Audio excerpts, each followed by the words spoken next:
You're listening to an Ono Media podcast. Hey everyone, and welcome back to the Into the Dark podcast. I'm your host, Payton Moreland. I'm so glad you are here listening. Thank you so much for supporting this show. It means more than you will ever know.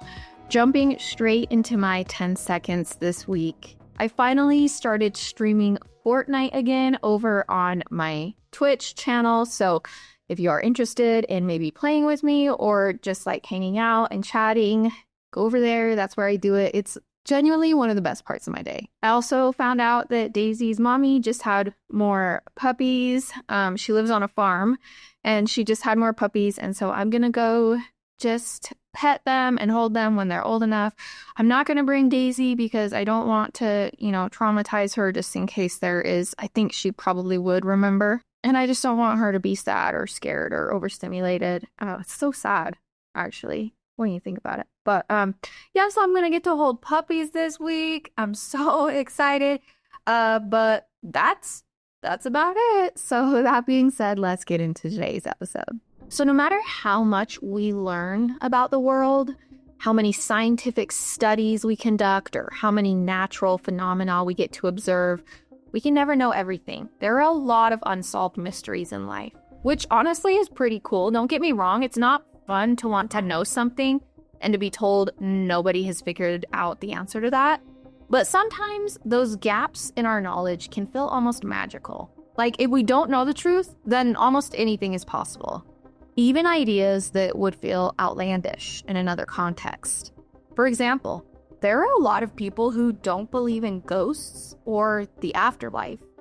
But every time you hear a spooky story about someone passed away, it becomes a little easier to believe. And each time you read a news story about scientists investigating alternate universes or other dimensions, it's exciting. It's that much simpler to imagine traveling to other worlds and having exciting adventures. Now, we still don't know for sure if any of those things are real. It's possible that there's no such thing as ghosts or portals or other realities. But if those things do exist, they're probably in a town in Pennsylvania called Hellam Township. And if you've never heard of Hellam Township, I am so excited to tell you about this town, okay? It has quite the history and quite the lore. So Hellam Township is a mid-sized community of about 6,000 people. So it's not a tiny country village, but it's also not a massive city either. It's been around for more than 250 years, and it's in a remote wooded part of the state, which means it's a great destination if you're into hiking or exploring the wilderness. If you drive just a little bit outside of town, you'll actually find yourself in a wild, overgrown forest full of trails and parks. And according to a local urban legend, something mysterious lives in those woods. It sits in an empty wooded area on the outskirts of town where almost nobody is. It's a region that you can only get to by going down a street called Trout Run Road. And if you head down it in just the right conditions, you will reportedly find a series of gates that open directly into hell. You heard me. They think this is a portal to hell. Now, I'll warn you right now, it is not a good idea to try and find these gates on your own, not only because of the danger that you could get sucked into a fiery afterlife, according to the legend, but also because they're on private property. The people who own the land don't like it when strangers wander around there. In fact, I'm not going to share any exact directions on how to find the gates because I wouldn't want to encourage anyone to break the law or go exploring there. But for the sake of argument, let's imagine that someone did go looking for the gates outside of Hellam Township. If they got to the right area during the day, they'll find nothing but trees and bushes and rocks, the sort of ordinary things that you'd expect to see in a forest. And that's because, according to the legend, the gates aren't visible when the sun is out. However, if you were to come to the same area at night, you would see something appear right in front of your eyes. A gate that definitely wasn't there during the day. Supposedly, it's close enough to the road that you can spot it without even parking or getting out of your car. It's made of iron, it looks old and worn down, and the moment you lay eyes on it, you do get a bad feeling. Something about this gate just triggers people's instincts and makes them feel like they're in danger. you have enough courage to walk through the gate, the second one will appear. It's another gate that wasn't visible when you were looking at the first one. Instead, it's like 1 second you're looking at an empty forest with nothing in it, and then suddenly, like magic, the new entrance appears in front of you.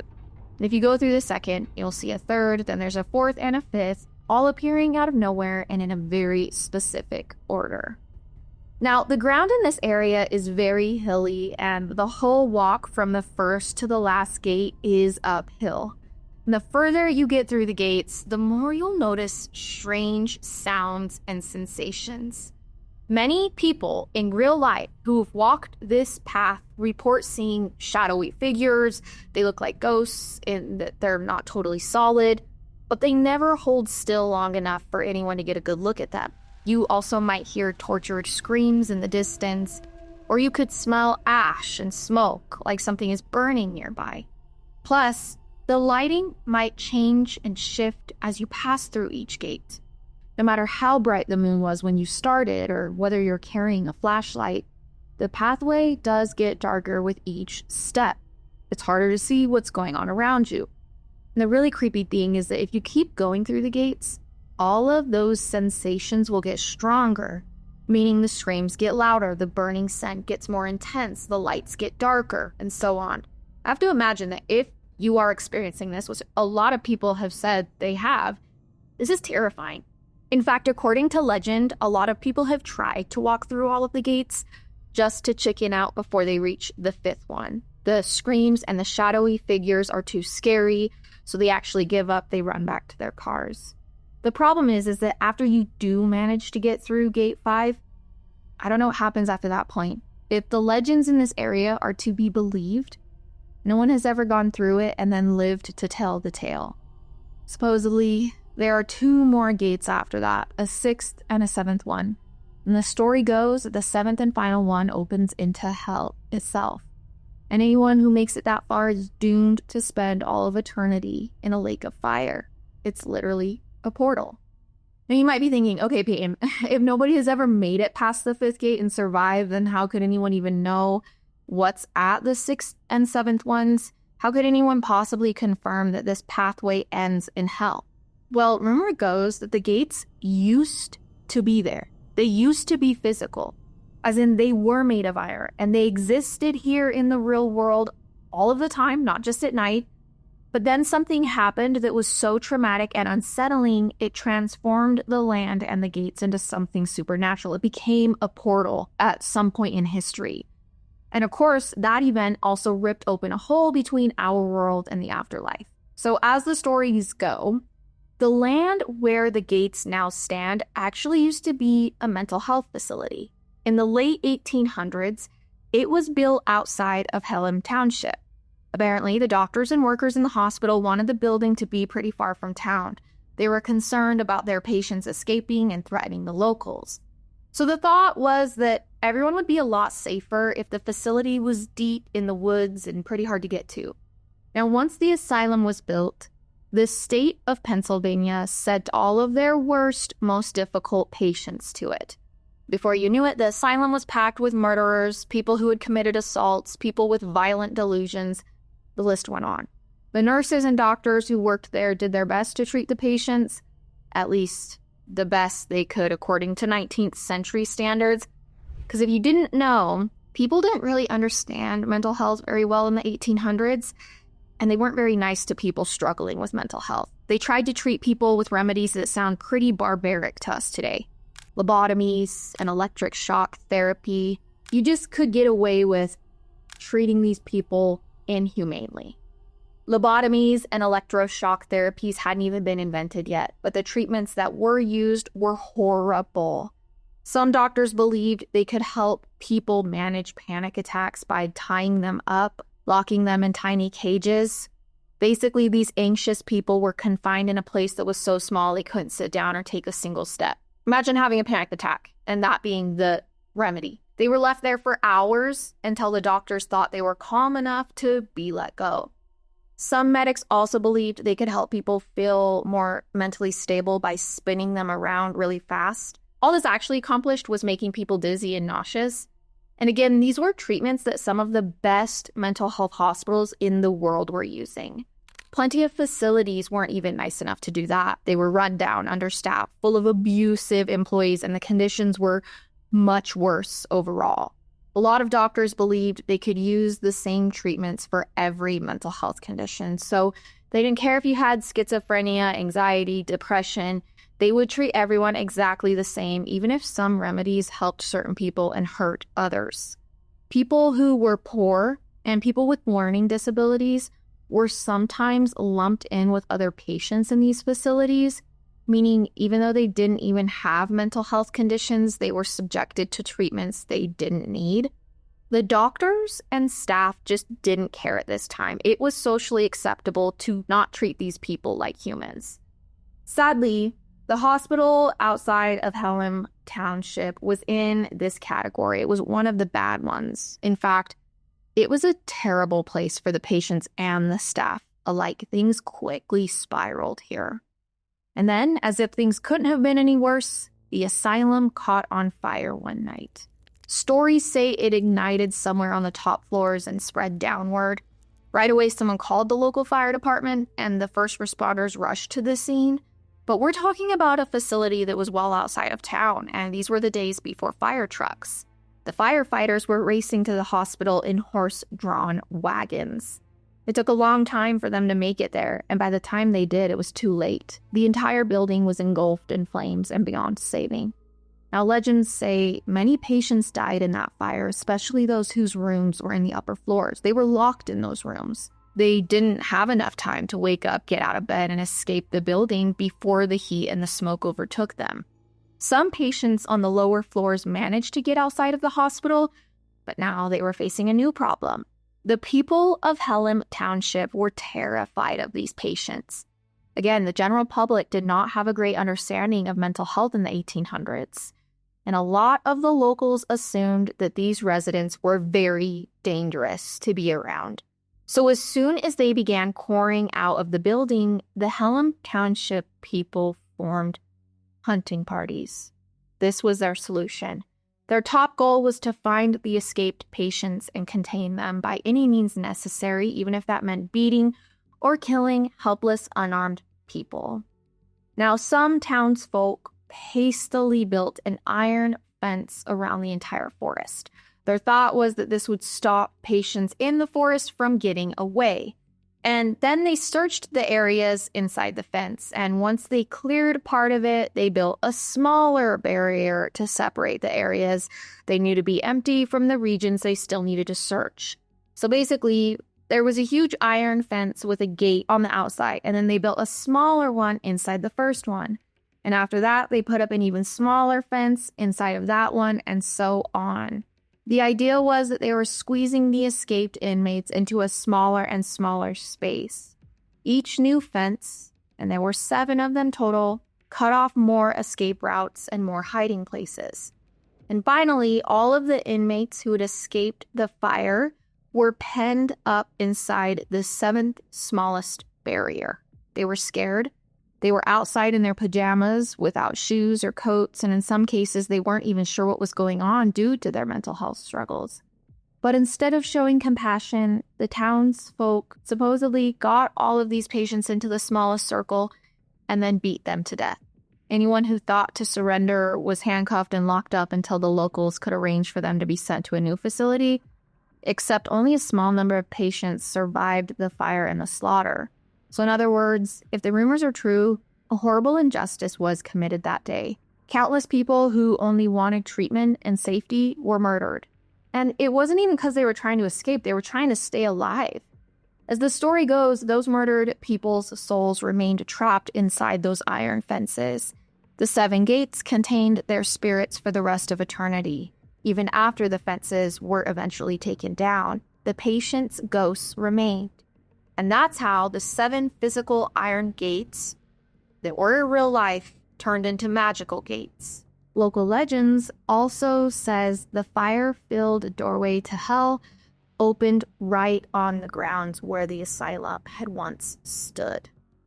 And now that I'm done telling you the history of these 7 gates of hell in Pennsylvania, You might be thinking, I mean, this doesn't really make sense, right? Like, we're talking real world. Who has the time to build 7 iron fences when they're trying to capture escaped mental health patients? And how couldn't they just escape before the fences were finished? It takes hours or days to put something up like that, assuming you already have all of the materials and tools ready to go and the people.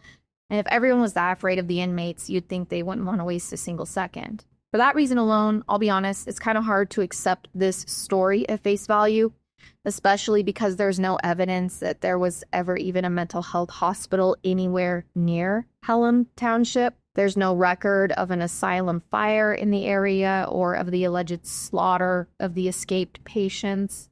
So that's why a lot of historians actually believe that this story is a complete hoax.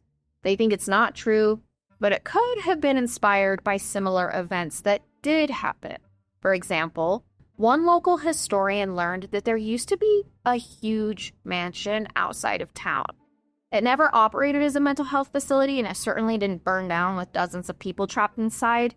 Still, it is possible that at some point in the past, people thought the house looked a little spooky, so they might have made up stories about it being a mental health hospital with a dark history. If there were also already rumors about the 7 gates and the entrance to hell, it was only natural for the 2 rumors to then eventually be mashed into one. However, there's another urban legend that might explain the gate's history a little better. And it goes that there used to be a doctor who lived in the woods outside of Hellam Township. And there was a reason why his house was so far outside of town. He was conducting dangerous and disturbing medical experiments on unwilling people, patients who had not given consent. And I will say this was common for scientists. And he didn't want anyone to know what he was doing. He also didn't want to let his patients escape and tell anyone what he had been up to. Some rumors say that he was performing these experiments on people with mental health conditions or disabilities. Maybe he had convinced an asylum in another town to let him take their residents home with him. Other accounts say that he had a bizarre obsession with toads. He loved them and kept a huge collection of living specimens and dead bodies. He also filled his home and the lands around the property with disturbing statues of horrible half-human, half-toad monsters. There were also signs posted everywhere that warned people not to get too close. One actually said, quote, "If you are found here at night, they will find your body in the morning." Another read, "Under the sign of the toad, no trespassing." Now, rumor goes that this doctor was so afraid of unwanted visitors and of his patients getting away that he built a sturdy iron fence around his property. And then he put up another one around that and another one until eventually there were 7 gates that people had to go through to get in and out of his property. And after hearing all of this, you may be wondering, okay, why was he so protective? What was he actually doing? What experiments were so disturbing that he needed to go to such extremes to keep people away, keep them hidden? Well, none of the urban legends say. And the story is that nobody ever had a chance to search his home and find out because, as rumor goes, one night, the doctor's home caught fire. Some of his prisoners died in the blaze. After all, they were chained up or kept in cages. They had no way of getting out even once they realized the blaze was burning. And after they died, their souls were trapped inside those 7 gates forever. This is very similar to what happened in the asylum version of this story. Now, I should acknowledge, once again, it is impossible to verify any of that. The evidence suggests that there really was a doctor who lived on Trout Run Road at one time in history. But as for the allegations that he was conducting bizarre experiments and keeping unwilling patients chained up in his home, there's no record of that. There's also no record of any house, the doctors or otherwise, burning down in a fire that matches this account. There's one detail about this story, though, that is true, and it could be pretty key. The house did exist, and it did have a gate outside of it. We know that. Even after the home crumbled away to nothing, the fence and the gate still stood in the middle of the woods, and they were up until a few years ago. They were tucked away very far off the beaten path and almost impossible to find. In fact, there were rumors that the only way to spot the gate was on accident. It only appeared to people who were lost or who didn't even actually realize the gate's significance. Those same legends also said that this was the first of the 7 gates. Now, to make things trickier and more confusing, for a while there were 3 gates all standing next to each other in the same part of the woods, and only one was the correct gate, the one that led to the other 6 entryways into the portal to hell. It was crumbling and close to falling apart. It didn't look magical or mystical, but appearances can be deceiving. Apparently, if you walked through it after dark, the 2nd through the 7th gates would appear, one after the other. And the last one, the one that opened directly into hell, stood right on the foundations where the doctor's house used to stand. The problem was that once the word got out, tons of people began wandering through the woods looking for this gate, and as I mentioned, it's on private property. The landowners today do not like that so many people tried to trespass, and eventually the city tore down the gate to try and stop people from looking for it. Meaning if you go there today against the locals' wishes, you won't be able to find the gate. So again, my recommendation is that you don't try. Let's allow the people of Hellam Township to live their lives in peace. That said, if you're really feeling curious, there are legal ways to see the 7 gates without trespassing. There is a public park not too far from Trout Run Road, and you can go down to the park, climb a tall hill, and look down on the land where the gate to hell is supposed to be. Can't go through it, obviously, but honestly, if there really is an entrance to the afterlife there, it might be safer just to not get close. Especially because you don't need to actually see the 7 gates to have a spooky experience in Hellam Township. This place is spooky all on its own, this lore aside. In particular, a lot of this centers around Trout Run Road, which is where the gates are supposed to stand. Apparently, it used to have a nickname Toad Road. To be clear, the street never formally had that designation. But almost all of the locals agreed that's what it used to be called as a nickname. Now, some say it got the name from the Wicked Doctor and his toad obsession, and others say it's because there actually used to be a pair of gargoyles that stood on either side of the road, and you'd have to drive right between them to get out of town and into the woods. They looked like toad monsters, so people just started calling it Toad Road. And get this. At some point in the 1970s, according to history, those gargoyles just disappeared. It's not like the town hired anyone to take them down. They didn't get damaged. They were just there one day and gone the next. And speaking of things disappearing, this area of York County is notorious for sudden sinkholes. And if you don't know the lore on sinkholes, people believe they're portals. So according to the locals, it's a fact of life that sometimes the ground will open up and swallow things. Huge vehicles, construction equipment, look it up on YouTube. It's actually insane. Now, officially, that's because in the past, there were a lot of mining operations in this area. It made the ground unstable, so reportedly the sinkholes are all natural. There's nothing just random or suspicious at all about it. But you do have to wonder if maybe there's more to these stories, something a little demonic. Perhaps these vehicles and equipment aren't just falling into a pit of mud and rocks, but they could be getting sucked into hell, if that's what people believe is under this. A hell that is guarded by 2 toad monsters that came to life and abandoned their posts as gargoyles. There was actually a sinkhole in my hometown when I lived there, and it was weird. It was scary and weird that one day it just opened up and everything fell in. Now, on top of that, local legend says there's another doorway to hell besides the one that lies at the end of the 7 gates. Apparently, this portal only opens on Halloween, and there are no clear directions on how to find it. The story goes that you could be walking around one day minding your own business only to notice that the trees around you are getting thicker and denser. And if you keep going forward, the leaves will become so thick they'll block the sun above. And even if it's the middle of the day, your pathway will be as dark as night. And if that happens, the best advice I can give you is turn around and head back the way you came. Because if you continue forward, according to the legend, you'll find yourself trapped in an eternal inferno. There's also urban legends that say it's possible to open an entrance to hell in a particular cemetery in Hellam Township, which might be why the local teenagers are supposedly known to sneak out at night and host seances in public areas. Rumor is they're trying to summon spirits. Now, on top of those stories, this area is also a hot spot for UFO sightings and ghost hauntings. Some people even believe that literal goblins live in the woods in this area and play pranks on the people who venture into the forest. Also, there are legends of a horrible murder that a Hellam Township resident committed back in the 1950s. It was a man who killed his wife and children, and then according to rumor, he drove into the woods with their bodies and he posed the remains near the gates.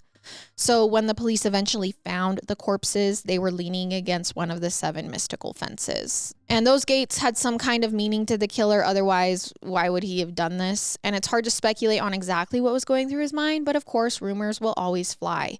Like maybe the portal to hell influenced that man's thinking and caused him to murder his family. Or maybe he left his family on the gates as some kind of sacrifice, selling his soul to the devil. Now, I could go on, but I think you get the point. The area outside of Hellam Township and Hellam Township as a whole is just strange and mysterious, okay? It is just known that it has a scary past. Enough so that people even think the town's name, Hellam, is in relation to hell. It's literally called Hellam because it's a link to hell. People believe this. Now, the residents deny those claims. They say the town was actually named after a community in England called Hallamshire, but the name got misspelled in the Hellam Township's records. Another theory goes that centuries ago, like I mentioned before, there was a lot of mining in York County.